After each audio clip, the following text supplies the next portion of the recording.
رحمة من الله لنت لهم ولو كنت فظا غليظ القلب لانفضوا من حولك. Today our topic is more quarrelsome, khasam, quarrel. So inshallah we do that. Allah says, Wattaqullah wa rasuluhu, and fear Allah and Prophet Sallallahu Alaihi Wasallam, and don't fight. So we are starting inshallah on the quarrel.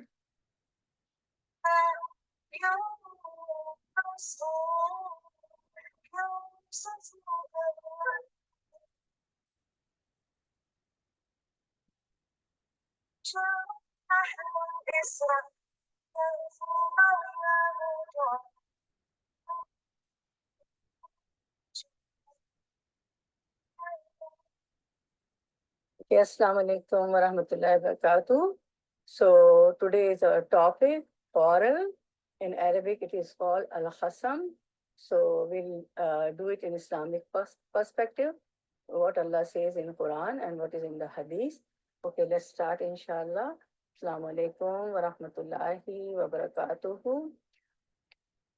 نحمده ونصلي على رسوله الكريم أما بعد فأعوذ بالله من الشيطان الرجيم بسم الله الرحمن الرحيم ربي اشرح لي صدري ويسر لي أمري واحلل عقدة من لساني يفقهوا قولي ربي زدنا علما ربي زدنا علما ربي زدنا علما آمين يا رب العالمين. So this is the ayah. First listen to the recitation about quarrel.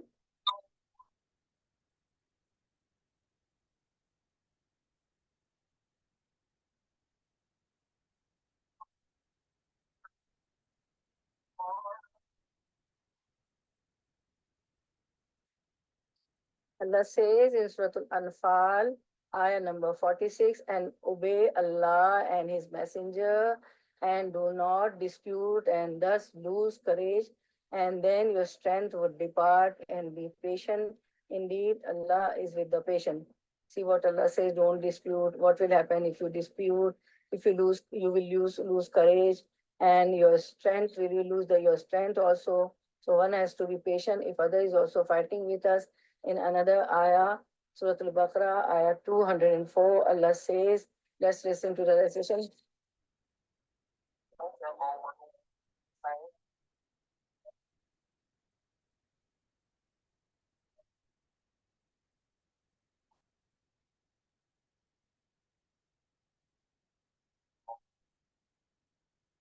Allah says, and of the people is he whose speech pleases you in the worldly life, and he calls Allah to witness as to what is in his heart, yet he is the fiercest of opponents.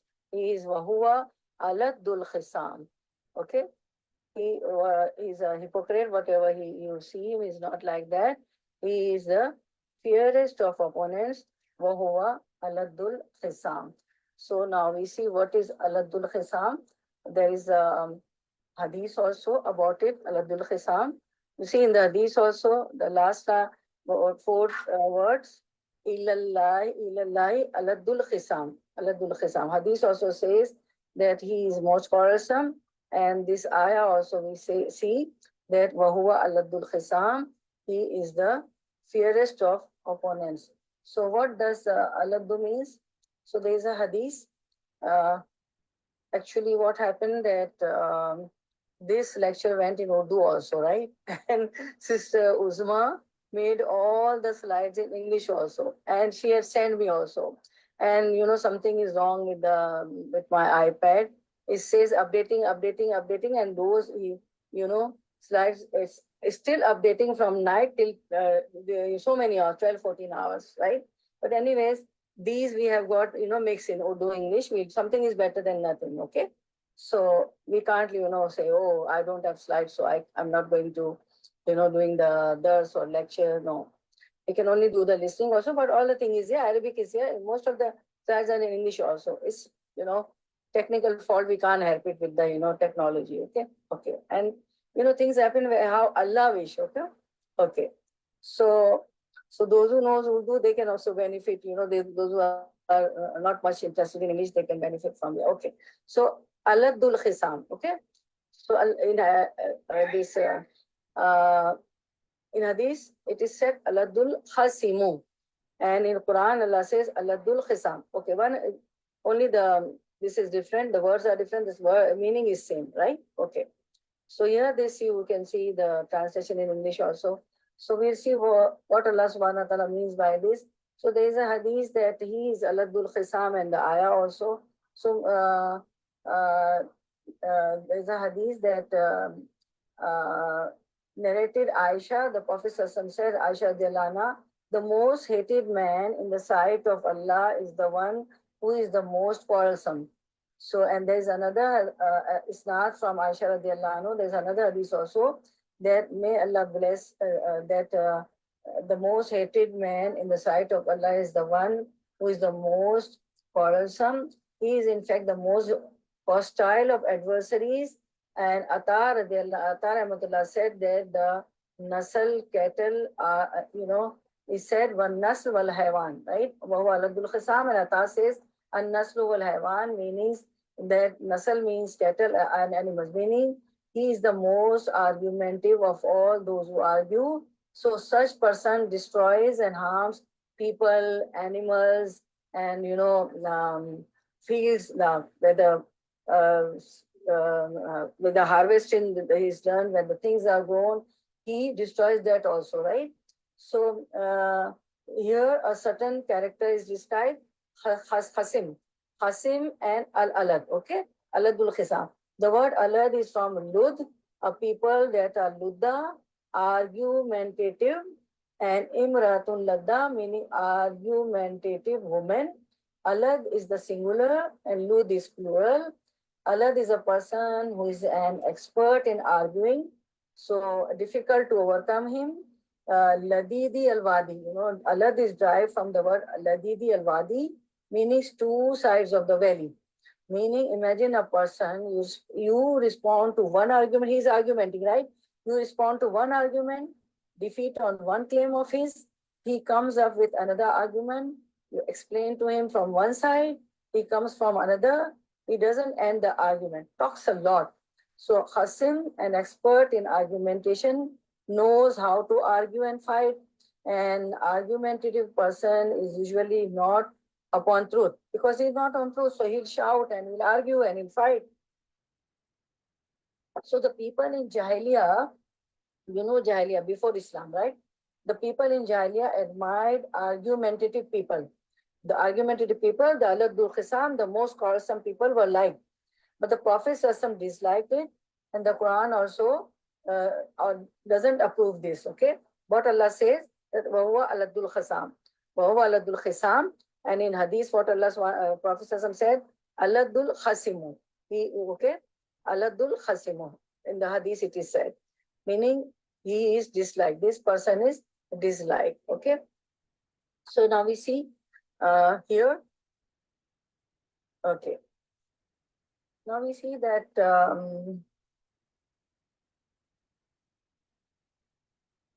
what happens that rarely it is that an argument person is on truth.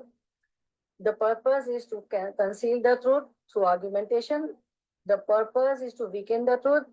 But sometimes you have to argue for the truth, right? You can not just listen to the false thing. This is a good and praiseworthy. Allah says in Quran, do not argue with the people of the book except in the way that is excellent. Meaning with proofs, not with false execution. We should, how should we explain them? With proofs and with dalil, and not with, education and fighting. So there's Surah Al-Mu'min, Allah SWT says, Ayah 40, وَجَادَلُوا بِالْبَاطِلِ لِيُدْهِدُوا بِالْحَقَّ فَأَخَذْتُهُمْ, and Allah, فَكَيْفَ كَانَ عِقَابِ. And they disputed by fusional falsehood to attempt to invalidate thereby the truth. Why they fight? Because they hide the truth. And there's another ayah, Allah subhanahu wa ta'ala says, fight with the people of book, وَجَادِلْهُمْ بِالَّتِي هِيَ أَحْسَنُ. And Allah says that argue with them. See the second line, argue with them in a way that is best. Okay. Okay. And others one says in Surah Al-Ankabut, ayah number 46, وَلَا تُجَادِلُوا أَهْلَ الْكِتَابِ إِلَّا بِالَّتِي هِيَ أَحْسَنُ. And Allah says, do not argue with the people of the scripture except in a way that is best. So we don't fight, we argue except in a way which is best. Okay. Then Allah subhanahu wa ta'ala says that in these three ayahs we learn that what Allah subhanahu wa ta'ala says. So Allah says in the Quran, do not argue with the people of the book except in the way that is excellent, meaning with proofs, not with false accusation. It is in everybody knows that it is in man's nature to be argumentative.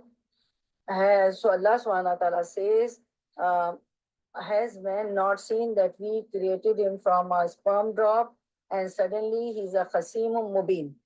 Awalam yara al-insanu anna khalaqnahu min nutfatin fa iza huwa khasimun mubin. Allah subhanahu wa ta'ala says, look at yourself, what you are. You are created, you are khasimun mubin.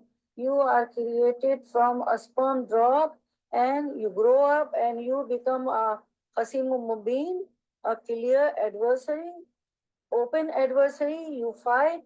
So arguing and cursing while arguing is a sign of a hypocrite.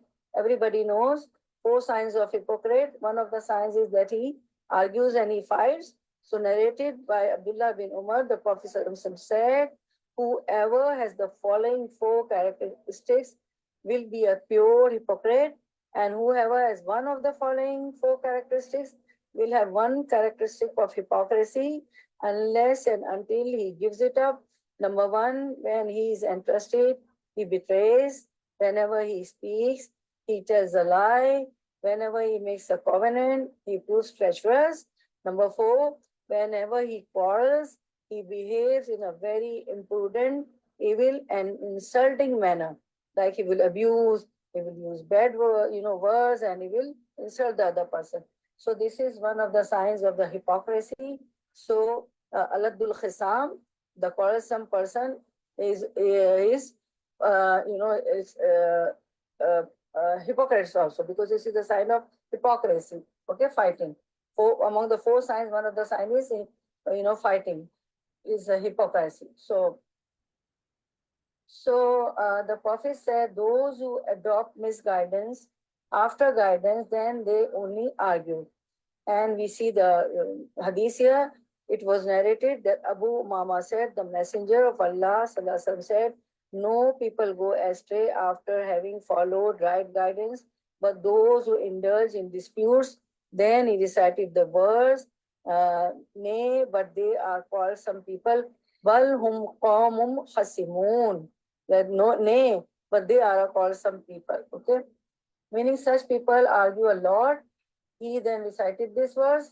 Rather, there are people who argue, and we know Shaitan also argues, and he makes us, he whispers, and he makes us makes us also argue, right? And then we see that okay, yeah. The messenger said, no people go astray after having followed right guidance, but those who indulge in disputes. Okay. Then I told you he recited the same ayah, Walum Muqamun Fasimun, Surah Al-Zukhruf, ayah number 58. Then we see that Ayad bin Himar reported that Messenger said, Allah has revealed to me that you should be humble, so that none of you will oppress. If you are humble, you won't be oppressing. So we should be humble. Anyone else, and none of you will disdain another. I said, O Prophet Sallallahu Alaihi Wasallam, what do you think I should do when a man reviles me in a low assembly, and then I answer him back? Do I incur any wrong action in doing that? The Prophet Sallallahu Alaihi Wasallam replied, 2 men who revile one another are 2 shaitans who accuse one another and deny one another. So we should not be doing this also. These hadiths tell us, okay? So the reality is that if a person is arguing and you try to explain the matter to them, they are not ready to listen. You keep on telling them, you must have, experience. They are not ready to listen to you. You cannot stop them because they are not listening to you. They will become obscene and violent. The more you tell them, the more you try to, do their islah, their correction, they become violent. So when they are violent, so respond to an argument with words that are appropriate. But if someone turns obscene or violent, then do not respond them with that the way they do that. Okay, because we are the student of Quran, so we shouldn't be on their level. We shouldn't be responding, in an accusation manner, shouting and being violent or using abusing or obscene or using bad words. We shouldn't be doing that. And Prophet Sallallahu said the most prevalent kind of usury is going to lens in talking unjustly against a Muslim's honor. So when you talk more, what happens? You do backbiting, and you should say the thing automatically, or tongue utters the thing you shouldn't have said that. Okay, so Prophet Sallallahu said the most prevalent kind of usury is going to lens in talking unjustly against a Muslim honor. And then we see that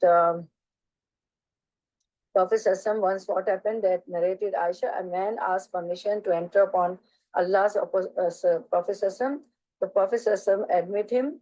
One man asking permission from Prophet Sallallahu that should I come? So Prophet Sallallahu said, yeah, he gave permission. Then Prophet Sallallahu told to Hazrat Aisha, what an evil brother of his people or a son of his people, that he is an evil man. But when the man entered, the Prophet spoke to him in a very polite manner. And when the person left, the Prophet, Aisha radiallahu anha, his beloved wife, said, "O Prophet Sallallahu, you have said what you had said," meaning you said he was a evil man. Yet you spoke to him in a very polite manner. See, Aisha not telling that you told me evil man. She said, you had said what you had said. So Prophet Sallallahu said, yet, and Aisha radiallahu anha was surprised, yet you spoke to him in a very polite manner, though he was an evil man. The Prophet Sallallahu said, "O Aisha, the worst people are those whom the people desert or leave in order to save themselves from their dirty language or from their transgression." What happens? If you know that some person, some friend or some cousin is, she use dirty languages and she is, not good, doesn't speak good language, what we do? We don't talk to them. We leave them. We say, oh, I don't like talking to her or him, because if you talk to her or him, I say one sentence, he will, in reply, he will be, transgressing, and he will be using dirty language. So I don't want to talk to her or him. Right? It happens with us in our life. Okay. So another hadith narrated Ayad bin Himar, the Prophet Sallallahu said, Allah has revealed to me that you must be humble so that no one oppresses another and boasts over another.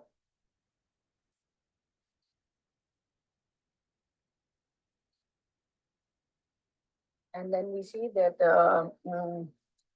there was a hadith we read that the most prevalent usury is going to lens is talking unjustly against a Muslim's honor. So usury, what is usury? Usury is interest, right? Taking interest. And taking sood, taking riba, taking interest is haram. Is haram, right? And what happens that it's said in the Quran that it's like those who take interest is like Satan has touched them and they have become mad. Or it is like filling the stomach of your child and your family with fire. Or it's a war against Allah and Prophet Sallallahu. Okay, so the most prevalent kind of usury is going to lens in talking unjustly against a Muslim's honor. And you know what is usury? I told you all about the usury.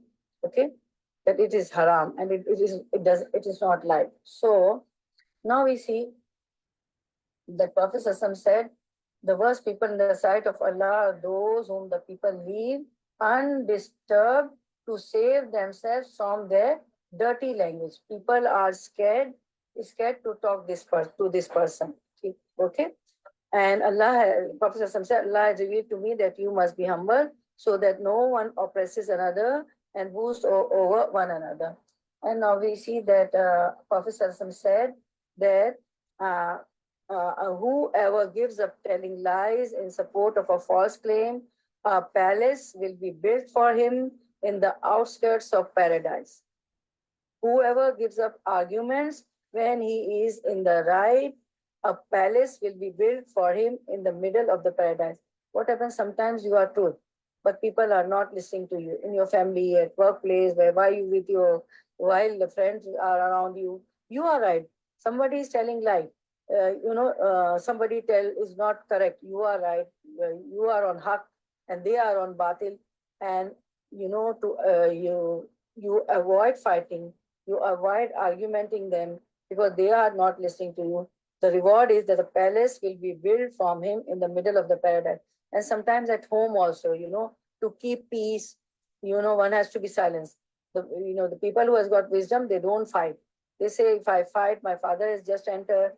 If I fight with my sibling, although I'm correct and my brother or sister, younger or older, is fighting with me, arguing with me. It's the same case with husband and wife.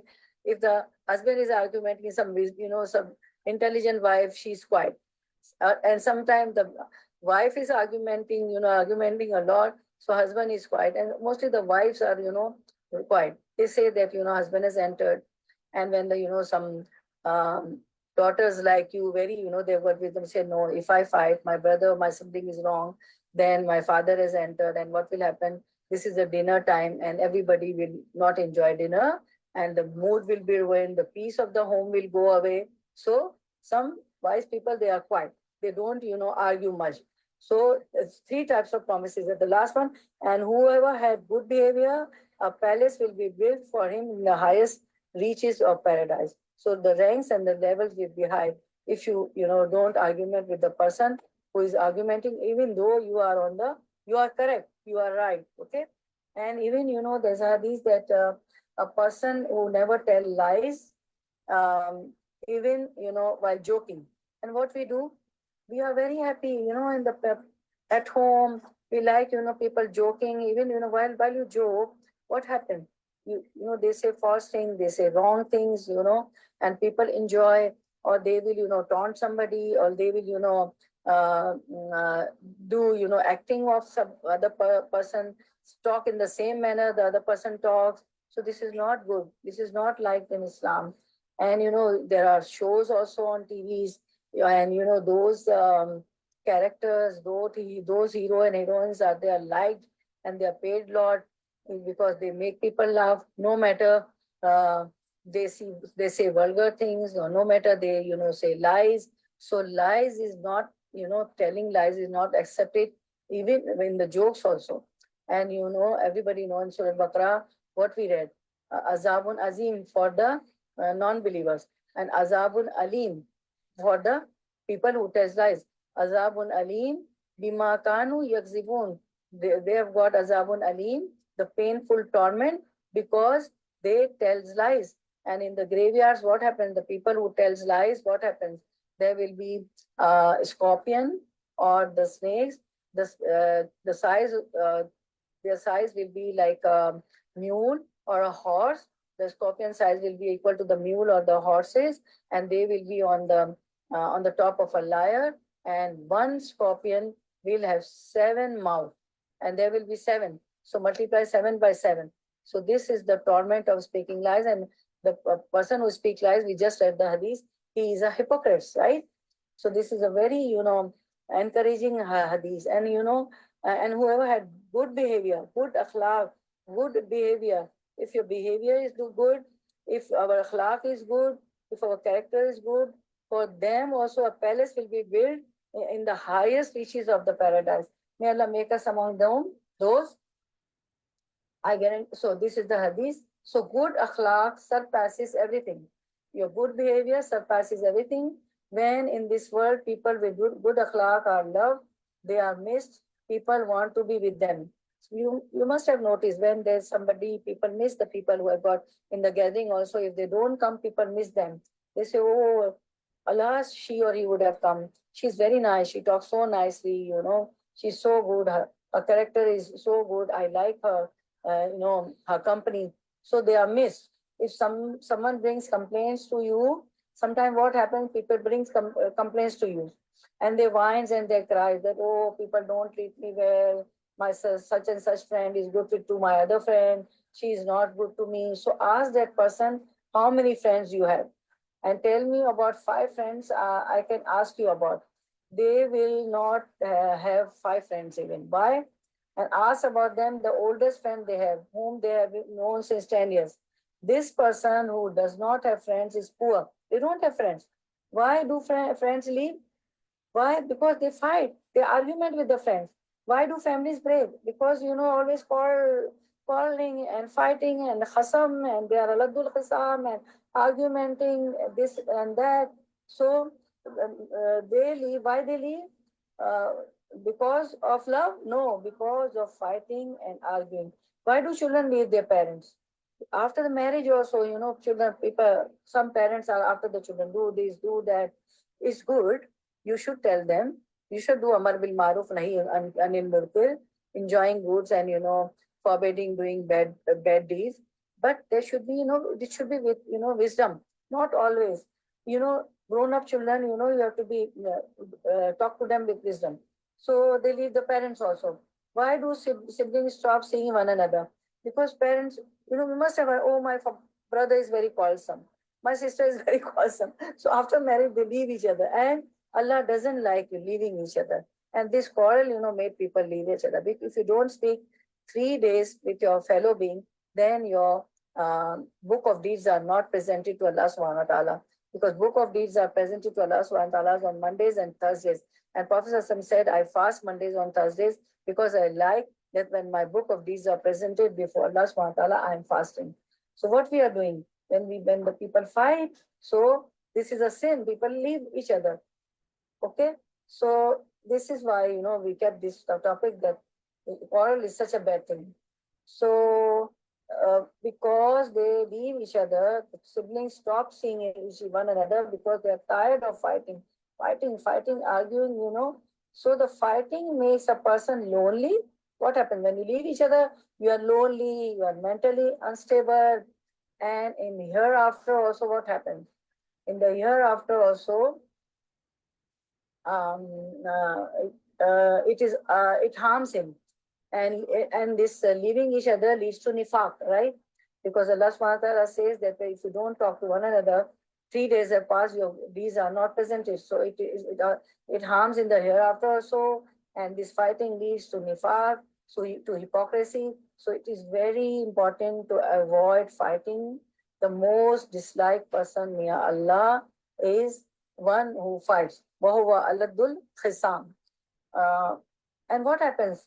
To the argumentative people, you talk normally, ask a simple question, and what they happen, they respond angrily, thinking that you have attacked them, or you have blamed them, or you have insulted them, although our intention is not that, but they think that this way. They are insecure about their image. They are worried that people will leave them. This is a pitiful state. This is a pitiful state, right?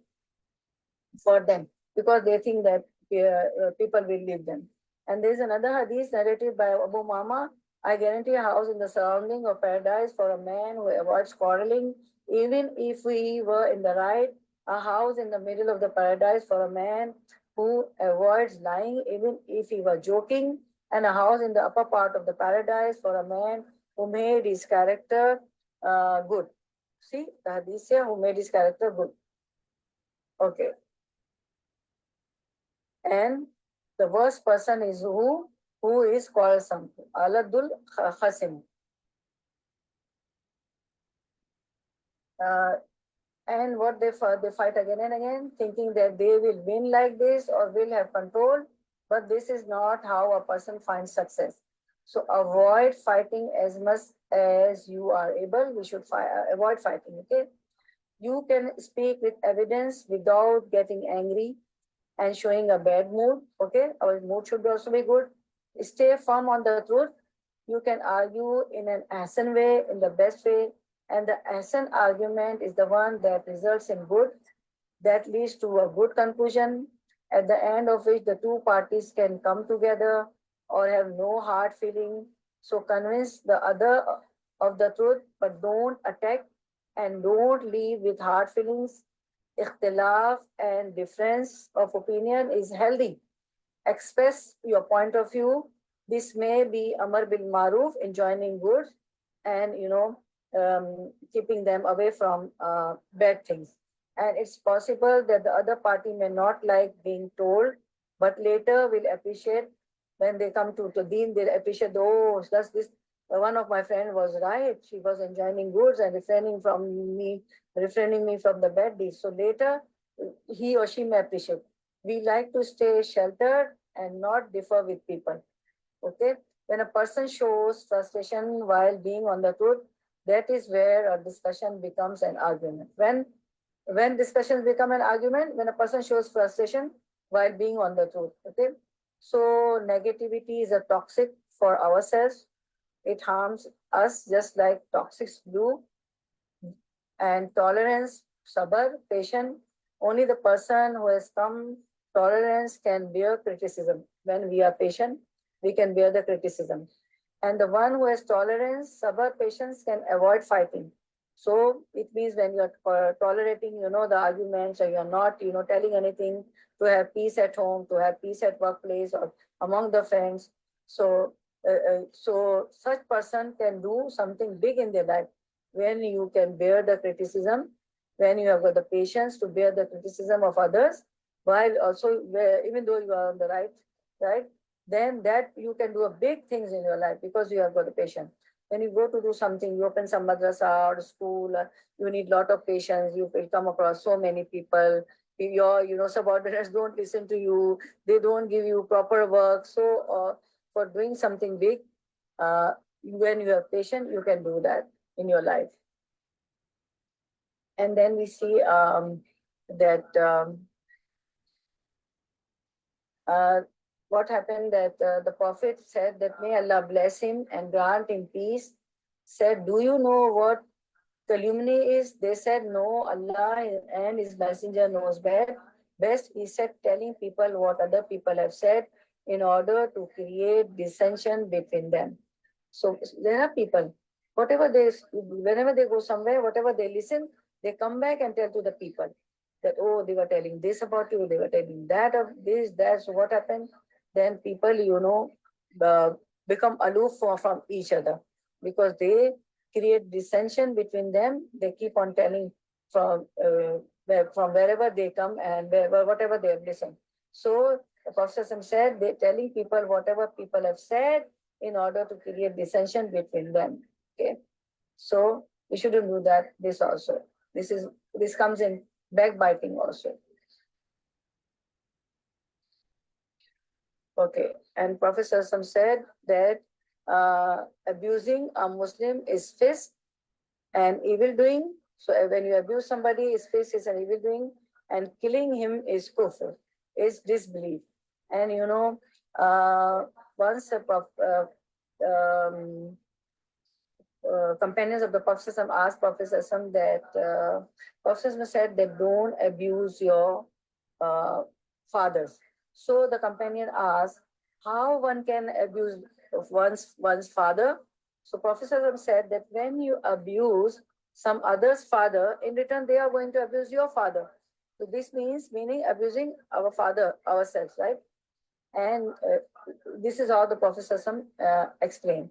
And then what happened, that we have got 360 joints in our body. Okay, science has proved now, but Prophet told us 1400 years before that you have got 360 joints in your body, and when you pray ashraq, that is a sadqa, that is a kufrana of your 360 joints of your body. So what happens that when we get up in the morning, the 360 joints of our body, they tell our tongue that you don't utter something bad, something abusive. If you say something like that, we all are going to get burned into the fire. It happens. But sometimes, our tongue utters something which Allah doesn't like, and it's a great sin. So which is why this tongue, seek refuge and says this 360 joints of our body, they say that you be speaking, all maruf, good words. Okay. Okay. Now we see that there's a dua Prophet Sallallahu taught us, and once it came in one of our lectures in Urdu, and Sister Tamina knew that, and she liked it very much, because all the duas we like, whatever Allah has taught us, whatever Prophet Sallallahu has taught us, we like that. So this is the dua. Okay. Narrated Abu Huraira that he heard the Prophet Sallallahu saying, "Oh Allah, if I should ever abuse a believer, please let that be a means of bringing him near to you on the day of resurrection." Subhanallah, Rahmatul lil Alameen. Prophet Sallallahu is a mercy for the whole mankind. Now I like this dua. See the last line. Allahumma, say the dua with me. Allahumma fa'ayyuma mu'minin sababtuhu faj'al zalika lahu qurbatan ilayka yawmal qiyamati. Okay. I'll show you. I told you that my iPad is not working. It says updating. Sister Uzma made everything in English. Because we have here in Urdu also, right? She really worked hard, but it's my iPad, I wanted to pick those only in Arabic and English, not in Urdu. But it's saying updating. So I show you this dua here, and the translation is here. Allahumma. So still I'm waiting for updating, but I picked up whatever I had. Something is better than nothing, but we have all the things. Allahumma fa'ayyuma mu'minin sababtuhu fa'jal zalika lahu qurbatan ilayka yawmal qiyamati. Okay. So the translation is here in the hadith. Oh Allah, if I should ever abuse a believer, please let be a means of bringing him near to you on the day of resurrection. Right? So make this dua always. Okay? Subhanallah, Subhanallah. What a lovely dua. Okay. And then we see that it was narrated that Abu Hurairah said the Prophet was asked what most admits people to paradise. He said piety and good manners. And he was asked what most leads people to hell. He said the two hollow ones, the mouth and the private parts. And we see, so you see the mouth, there's a tongue in the mouth, and I told you 360 joints, they seek refuge from the tongue that you utter good words, right? Otherwise we'll be going to the fire. Okay. So now you see that the Prophet was asked what most admits people to paradise. He said the piety and good manners. So we see taqwa, piety, right? What is piety? Allah subhanahu wa ta'ala says, oh, you have believed, if you fear Allah, if you have taqwa, you fear Allah, you will grant a criterion and will remove from you your misdeeds and forgive you, and Allah is the possessor of great bounty. I love this ayah. When we have got taqwa, the fear of Allah subhanahu wa ta'ala, we are God-fearing, okay? So what will happen? Those who are God-fearing, they avoid sins, but they fear Allah, that Allah will punish me, and they do good deeds, okay? Then what happened? When Allah is pleased with them, they do good deeds, their life is according to Quran and Sunnah, and then Allah is pleased. When Allah is pleased, Allah bestow them Jannah, paradise. So Allah says that if you are God-fearing, if you fear Allah, He will grant you a criterion. We always need a criterion. The criterion means that Allah says, يَجْعَلْ لَكُمْ فُرْقَانًا. Furqanan is criterion, Furqan, okay? The name of Quran is also, another name of Quran is also Furqan. So sometimes we don't have a criterion. We don't know what to do, what is right, what is wrong, what is halal, what is haram, how should I make some decision. So if we fear Allah, Allah will give us this quality, He will grant us criterion and will remove from our misdeeds. Allah will remove our misdeeds. When our misdeeds are removed, Allah will forgive us. So, and Allah, Wallahu Zul Fadlil Azim, the possessor of great bounty. So much, so many things, those qualities you are getting from, so many rewards when you fear Allah, when you have got taqwa. Then Allah says, oh, you have believed, fear Allah and believe in His messenger. He will then give you a double portion of His mercy and make for you a light by which you will walk and forgive you, and Allah is forgiving and merciful. Again, this is, you see the blessing of Allah. If you fear Allah, He'll give you a double portion of His mercy. When Allah's mercy fall on us, okay, يُؤْتِكُمْ كِفْلَيْنِ مِنْ رَحْمَتِهِ. When Allah's mercy fall on us, all our, worries and sorrows and difficulties, hardship, all goes away. We need the mercy of Allah. And then Allah says, make for you a light by which you will walk. And the same thing I told you. We need a criterion, a light. We see with our eyes, okay? And one eye sees something and say, oh, the rose is black. This rose is black. Wow. Oh, wow. Subhanallah. Everything, wow. But if the Muslim, he has got the light, a basirat. His eye can see that one person will say, wow, pretty, awesome, okay? And the person who is on deen, who, recognize Allah, he will say, Subhanallah, Allah, Subhanallah. He, always glorify Allah. Alhamdulillah, ma khalaqta haza batila, subhanaka fakina azaban nar. If you see some beautiful creation of Allah, so I say that Allah has even created anything, useless. Subhanaka, He is, praiseworthy. Alhamdulillah, He is praiseworthy, and He is free from any defect. Allah is free from any defect. And oh Allah, fakhina azaban nar, subhanallah, and save me from the torment of the hellfire. He praises Allah when he sees something that only Allah can make, right? So this is the life which Allah gives us, and when in which we walk, whatever we see, we, it reminds us that this is the fazl and mercy, and this is, Allah is only capable to do all these things, right? All the creation He has made. Okay. And then Allah will forgive you, and Allah is forgiving and merciful. So having taqwa brings so many benefits in these two ayah we learn. Okay. Okay. One was this ayah, and one was this ayah. Okay. This was Surah Al-Anfal, ayah 29, and this was Surah Al-Hadid, 28. Okay. Then, we should always ask, we make this dua, invoke Allah. Allahumma ati nafsi taqwaha wa zakkiha anta khairu man zakkaha anta waliyuha wa mawlaha. O Allah, grant me piety to my soul, nafs, and purify it. You are the best of the ones to purify it. You are the guardian and patron. I know you all have read with me this dua, inshallah. Okay. Always make this dua also, okay?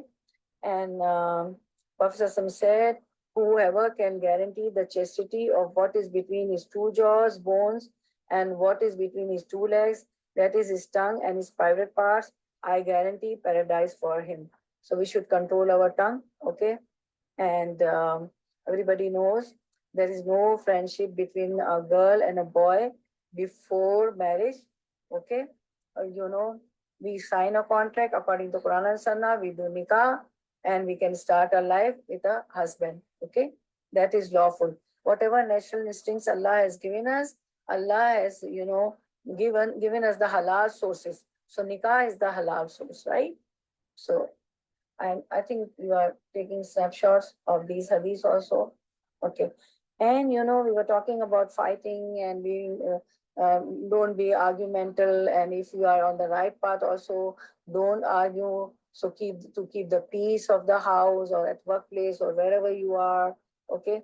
So whenever you do something, some ihsan, some good thing with somebody, some charity, or you are quite also not for, quarreling, anything. So there is an ayah, I love this ayah.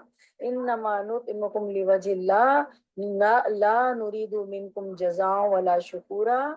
Thus, we feed you only for the countenance of Allah. Whatever you do, feeding, not argumenting, giving donations, teaching somebody, helping the poor, needy, any good deed you do. So you should say that we do only for the countenance of Allah. I want to see Allah, okay, on the day of resurrection. And we wish not from you reward or gratitude. We don't want any reward or any gratitude from anybody. What people can give us? They give us gift. Another, after 2 months, it's going to, gear, some suit also, some dress also.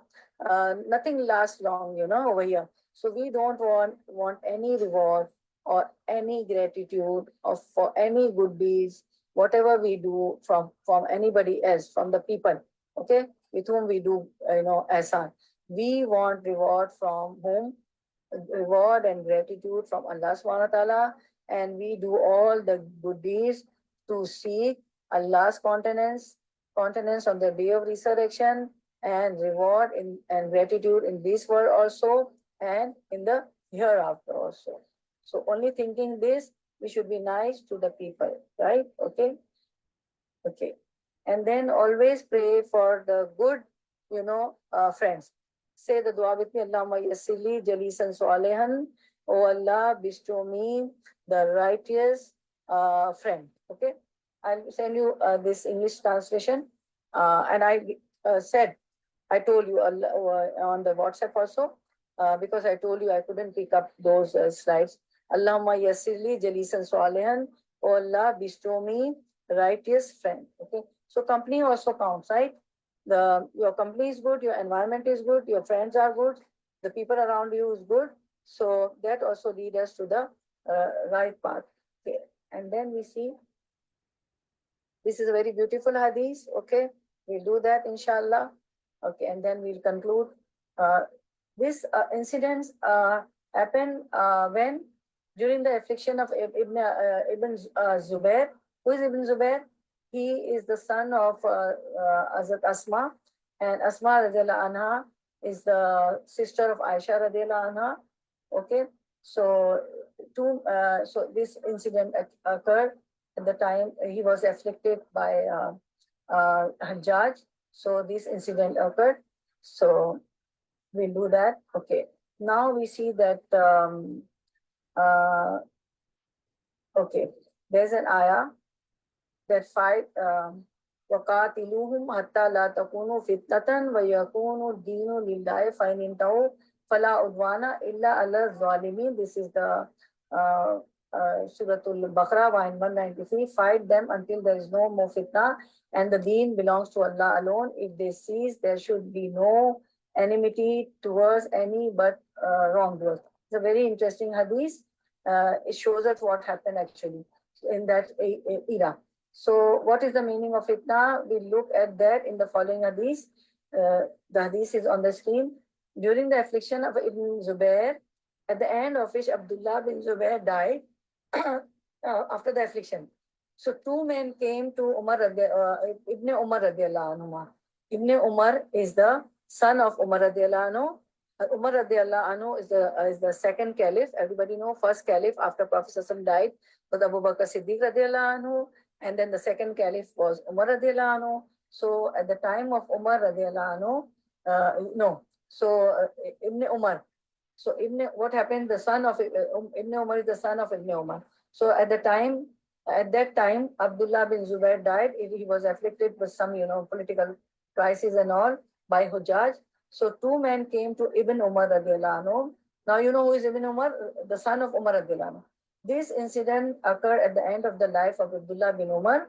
Ibn Umar did not participate in any battle here and said, the people are lost and you are the son of Umar. So two person came and telling Ibn Umar, the people are lost and you are the son of Umar radiallahu anhu and the companion of the Prophet ﷺ. So what forbids you from coming out? Okay. It was all after Prophet ﷺ died, Abu Bakr died, and Umar radiallahu anhu died, and people coming to his son, Ibn Umar. Meaning you should go and stop this fitna, because there was a quarrel between the Muslims. So people came to Ibn Umar and said, you should go and stop this fitna. You are an intelligent, influential person. Two men telling Ibn Umar, right? He said, what forbids me is that Allah has prohibited the shedding of my brother's blood, because this fitna was between Muslims and Muslims, right? That's why he said, what forbids me is that Allah has prohibited the shedding of my brother's blood. So I cannot take any side here and fighting against any group of Muslims, because that will entail shedding someone's blood. The both men said, didn't Allah say and fight them until there is no more affliction. I read the ayah.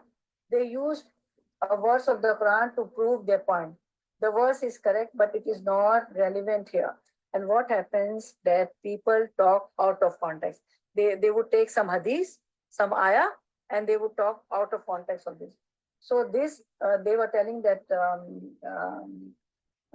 ayah, which is not relevant here. So many people use evidences from the Quran to prove their cause. However, we have to see if the verses are relevant to the situation or not. You listen to it properly. You will come to know a lot of things by this hadith. And I'm explaining also, right, while reading. Yes, it was a fitna, but it was not a fitna, my dear daughter. The verse in question was talking about today people commit acts of terror and use the Quran as evidence, right, out of context. So Ibn Umar said, he said, we fought until there was no more affliction and the worship is for Allah alone, while you want to fight until there is affliction and until the worship become for other than Allah. Abdullah bin Umar was referring to the fitna that was at the beginning of Islam, religious persecution, when Muslims were not free to practice their religion. Everybody knows that Yasir, Ammar, and Bilal radiallahu anhu, people, they embraced Islam, and, Kuffar in Makkah, the disbelievers of Makkah, the mushrikeen of Makkah would drag them on the, on the floor, on the ground, and the heat was intense heat, right? The skin used to come out, right? So they used to drag them. There was a physical persecution. So he says that Muslims were not free to practice their religion, and so were tortured and persecuted, and they left for Abyssinia and then to Medina. They migrated. Everybody knows that, right? So this was the fitna, religious persecution, that they were to fight against and finish so that people could be free. So Ibn Umar explained them that you are telling this ayah. What was the ayah? I told you that لا وقاتلوهم حتى تكون فتنة ويكون الدين لله فإن انتهوا فلا عدوان إلا على الظالمين. Fight them until there is no more fitna and the deen belongs to Allah alone. So he said that this has already been done. Okay, this was at the time of Prophet Sallallahu Alaihi Wasallam, that to fight against whom? Against mushrik. And this evidence is happening between Muslim and Muslim. So I'm not going to fight with them. He said to them, you want to fight to create fitna, whereas we are told to fight to eliminate fitna. Many people will misuse verse of the Quran only to cause more problems, right? Everybody knows that. When Muslims will fight among themselves, they will be weak. Any conflict that exists between two individuals, it does not just harm them, but it harms all the people related to them also. Everybody knows that. If two people fight, what happens? For example, if a couple fights, this can be embracing and hurtful for the children. When husband and wife fights, what happens? Children are so disturbed. They go to school, they go to college, they are unable to pay attention. They are so hurt, they are so upset. So these are the, fighting is so harmful. So if sibling fights, the entire family suffers. If people in an organization fight and become hostile to each other, it can ruin the entire organization. When Muslims fight, then this harms the entire ummah. People who don't understand the religion misuse the text of Islam and then make everyone's life difficult. So we shouldn't talk out of context, okay? So narrated Nafi, so another group of sub-narrators, a man came to Ibn Umar, said, "Oh Abu Abdul Rahman, what made you perform Hajj in 1 year and Umrah in another year?" Meaning they are telling you do all the ibadah, right, to Ibn Umar. And there's a fight going on, you are not saying anything. So what made you perform Hajj in 1 year and Umrah in another year and lead the jihad for Allah's cause, though you know how much Allah recommends it? Ibn Umar replied, "O son of my brother, Islam is founded on 5 principles, that is, believe in Allah, His Messenger, the 5 compulsory prayers, the fasting of the month of Ramadan, the payment of zakah, and the hajj to the house of Allah." The man said, "Oh Abu Abdul Rahman," this was the kunya of Abdullah bin Umar, right? "Won't you listen to what Allah has mentioned in His book? If two groups of believers fight each other, then make peace between them. But if one of them transgresses beyond bounds against the other, then you all fight against the one that transgresses. Okay, verse number 9, chapter number 49. And fight them till there is no more affliction. That is no more worshipping of others along with Allah. So this man quoted two verses to Ibn Umar to shame him, because Umar would just focus on worship, ritual teachings, etc., and not get involved in politics and fighting warfare. So Ibn Umar responded, we did it during the lifetime of Prophet Sallallahu, when Islam had only a few followers. A man would be put to trial because of his religion. He would either be killed or tortured. But when the Muslims increased, there was no more afflictions or oppression. So the man had nothing else to say. He was silenced by the answer of Ibn Umar. But he had a question. He had a question that when Allah, the man said, what is your opinion about Uthman and Ali? Ibn Umar said, as for Uthman, it seems that Allah has forgiven him, but you people dislike that he should be forgiven. And as for Ali, he is the cousin of Allah's messenger and his son-in-law. Then he pointed with his hand and said, this is his house which you see. Meaning, what happened when Ibn Umar said that Muslim fighting, so I won't fight. And you are quoting the ayah. This we did already at the time of Prophet Sallallahu, when there was physical persecution and the mushrikeen of Makkah were not letting us practicing Islam. So we did whatever Allah said in this ayah. And this is the politics between Muslim and Muslim. So I'm not going to fight with them. Okay, because they say you are offering salah and you are, paying zakah and you are going to Umrah and Hajj. You're not fighting with them. He said, I'm not going to bloodshed. And then he was quiet. Okay, and then he had a question about Usman radiallahu anhu and Ali radiallahu anhu, right? So what he said, actually what happened, that Khawarij accused of fighting Muslim in the battle of Siffin. Actually, Ali radiallahu anhu and had to fight a battle of Siffin. And some people were against this battle. So he was, actually pointing that battle, that man, okay? The man who came to Ibn Umar. Okay. And Usman radiallahu anhu, what happened?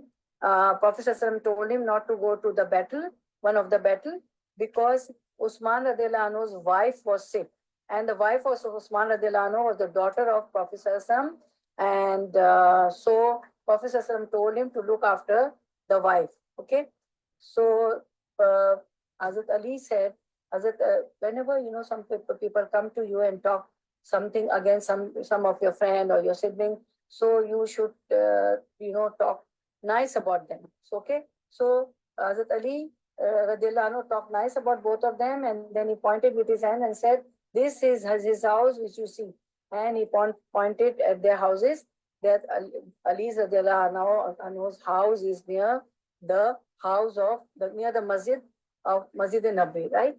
So we should be talking good, from this hadith we learn that we should be talking good about the, if people talk against somebody, we should be talking good about them. Meaning this is house next to the house of Prophet, so his virtues are so many. Why do you dare criticize him? This is his virtue, right? Because his house is near the house of Prophet Hazrat Ali's house. Ibn Umar replied this way. Even today, what happened when you are busy in learning, teaching the deen, people come and criticize you. That why you are just busy in learning and teaching, so many dars you are giving and so many classes you are. To the teacher, they will say, oh, to the scholar, they will say, we are not scholar, anybody of us. They will say, oh, you are teaching and learning and always on YouTube and so many lectures, and you go for Hajj and Umrah. Why don't you go to Palestine, Syria, etc., and defend the Muslim there? The same criticism has hurdled at Ibn Umar also. His response was that every person is not obligated to do everything. You are supposed to do what you can and fulfill your obligations as Muslim, the 5 pillars, prayer, salah, zakah, and Ramzan fast, right, and Hajj. He defended the companions also, that this is their virtue.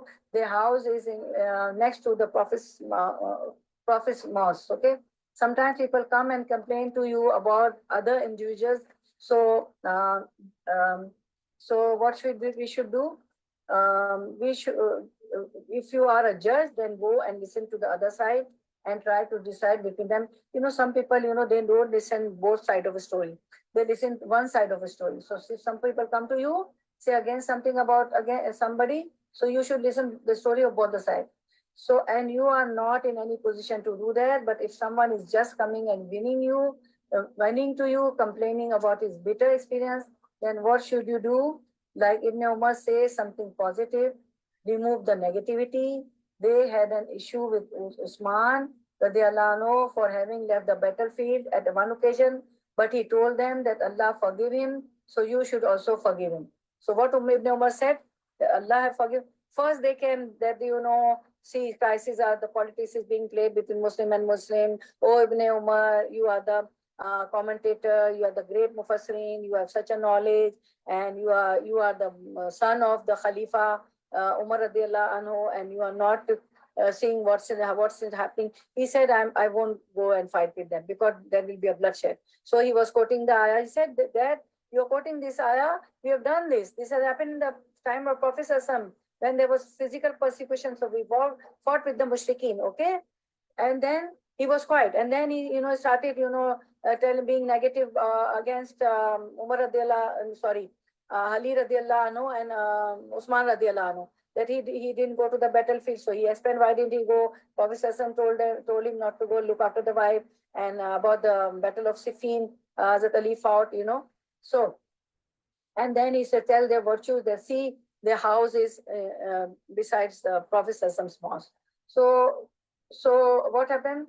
They had an issue with Usman radiallahu anhu for having left the battlefield at one occasion, but he told them that Allah forgave them, so you should also forgive.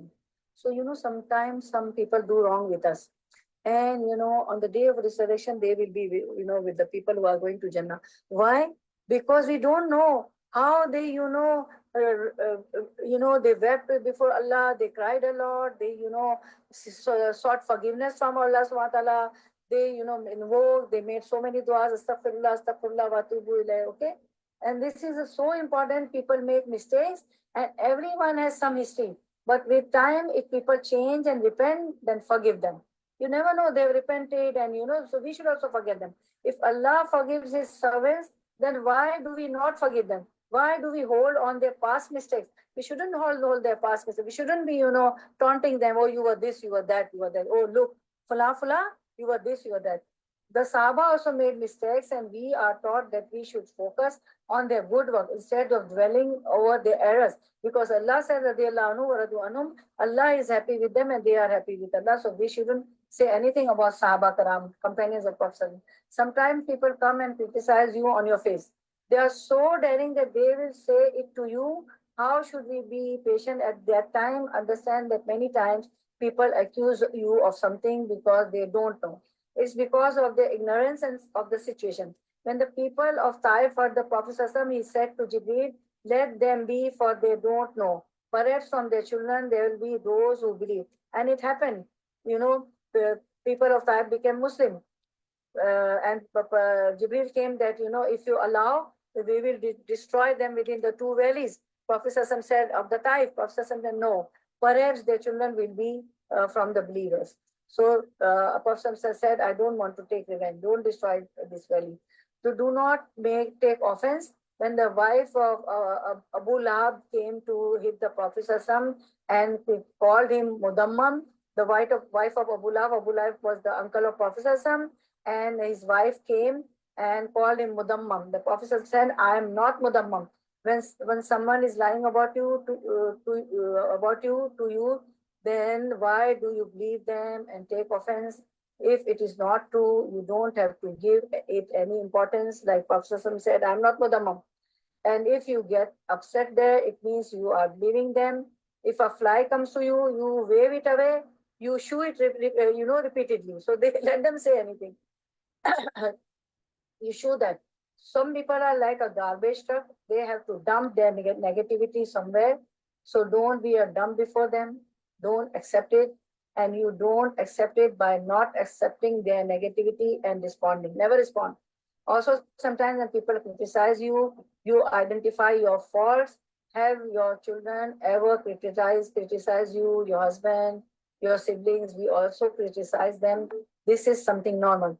Two people who love each other will also find some fault with each other. Your friend also find, your siblings also find fault in you. You find fault in order to improve the other person. If you have tolerance, you will accept that criticism and correct yourself if they criticize. And if it is untrue, you will shoo it away. And if it is in you, it's good they are criticizing, you correct yourself. But if your immunity is low, you cannot handle the criticism, then you will get upset. Some people don't listen to good things, then you tell them, you become of those who don't listen to any negativity that is thrown at you. Change your environment to change your mood. Sometimes you get home after a good day and hear a lot of criticism. So tolerate it, okay? So Abdullah bin Umar was approached at multiple occasions by different people. But he never, by different people. So what happened? He always, told good about them, right? And told the virtues of the people. So we should also be positive, okay? We shouldn't, be mixing with them and we also criticizing.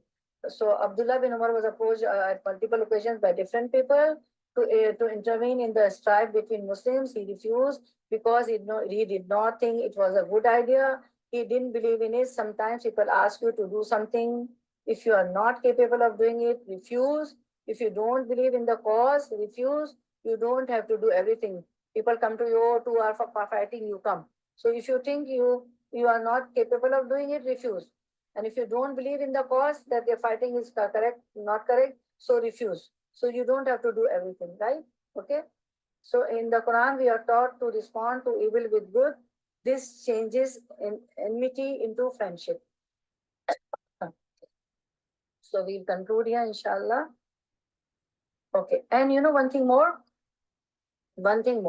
So if sometimes you are asked to go to a gathering where something contrary to Islam is being done, if you go there, be wise, be patient, be tolerant. Oh, I'm the student of Quran and this is wrong. No, be patient. This is not the place and time of stopping people from wrong, because this is a gathering.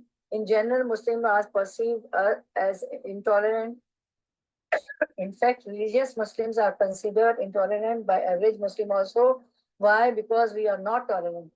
So be tolerant, expand your heart, don't be constricted. When you make dua, what is the dua? Rabbi shrah li sadri, wayassir li amri, wahlul uqdatam min lisani yafqahu qawli. So, it is possible to be so calm that criticism or praise does not impact you. Yes, with time and experience, you can develop this strength. So always make this dua. My Lord, expand for me my heart with assurance, and ease for me my task, and what else? And untie the knot from my tongue, that they may understand my speech. So make this dua also, okay? Okay. So now we conclude, inshallah. So we did these duas. That what fajal lahu zalika lahu qurbatan ilayka yawmul qiyam Allahumma fa ayyuma mu'minin sababtuhu fajal zalika lahu qurbatan ilayka yawmul qiyamati. Oh Allah, if I should ever abuse a believer, please let that be a means of bringing him near to you on the day of resurrection. Okay, on the day of resurrection. And I would say it is the responsibility of every Muslim to fulfill his basic duties. Think about it and stay away from these types of fitna and tribulations and everything. Okay, okay. Then we duas.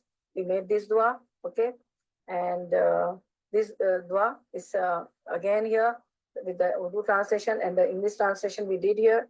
Okay, okay. And with this dua also to again develop taqwa in ourselves. Allahumma ati nafsi taqwaha wa zakkiha anta khairu man zakkaha anta walihuha wa maulaha. Okay, and this Allahumma ya salli yassir li jalisan salihan, oh Allah, bestow me righteous friend. Okay, and this dua. Okay, Ameen ya Rabbal Alameen. Barakallah fi ilmik. Okay, we'll recite Darud Sharif, because when you recite one Darud Sharif, 100 mercies of Allah falls on you. So we will recite Darud Sharif, inshallah. Okay. Allahumma salli ala Muhammadin wa ala ali Muhammadin kama sallaita ala Ibrahima wa ala ali Ibrahima innaka Hamidum Majid.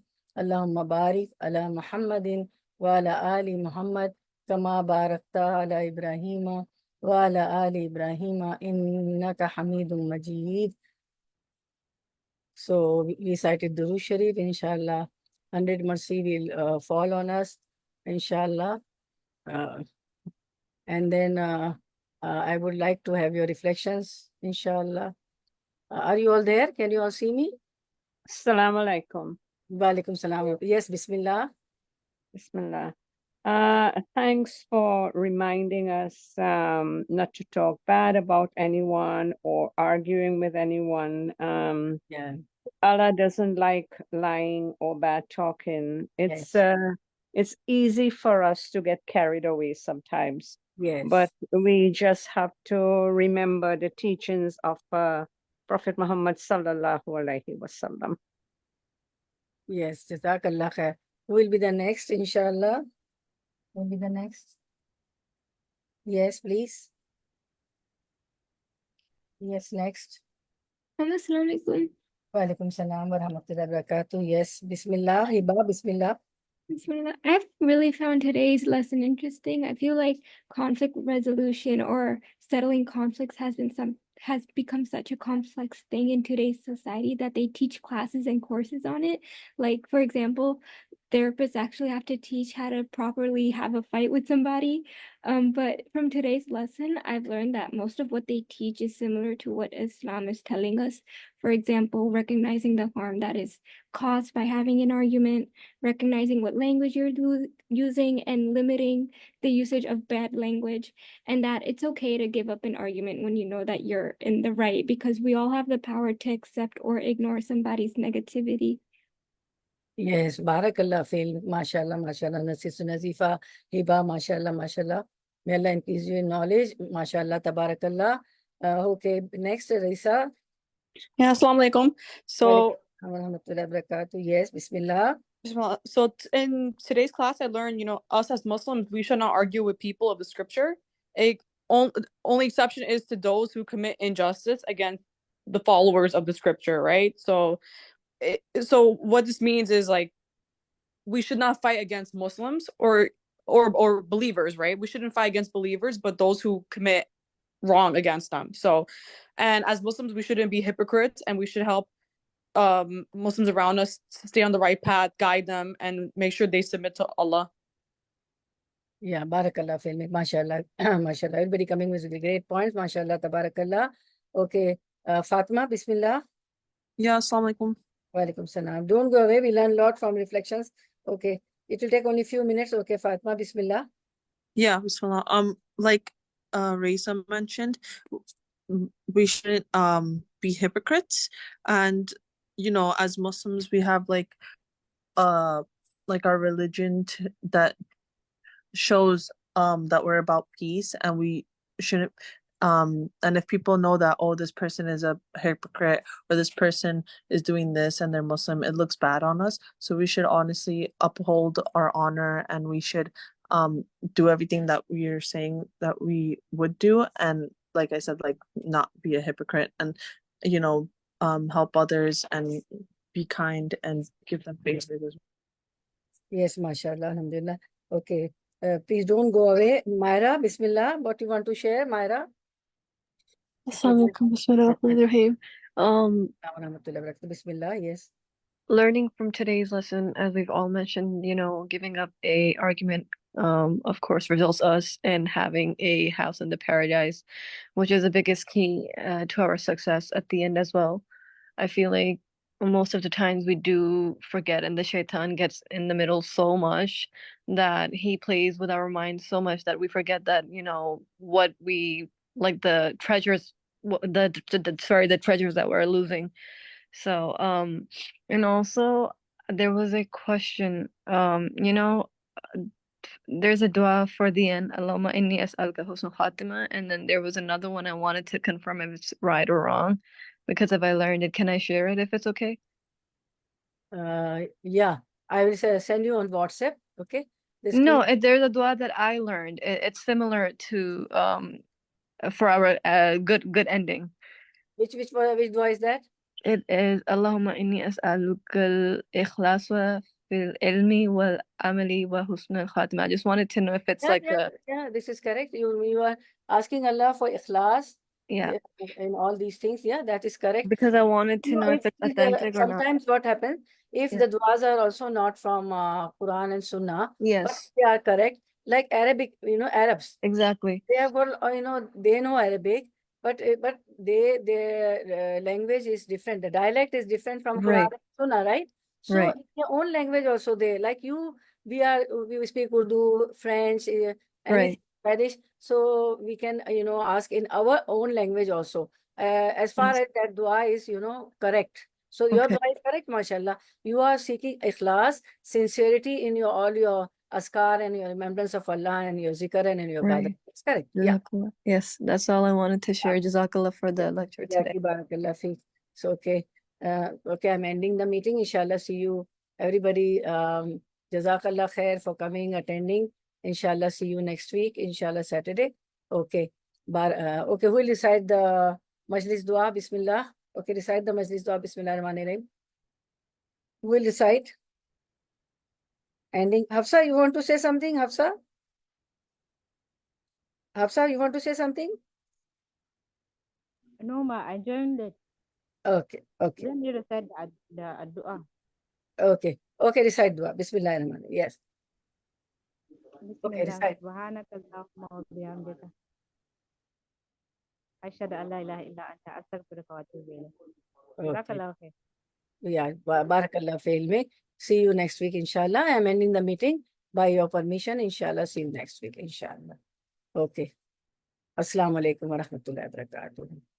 Wa alaikum assalam wa rahmatullahi. Wa alaikum assalam wa rahmatullahi wa barakatuh.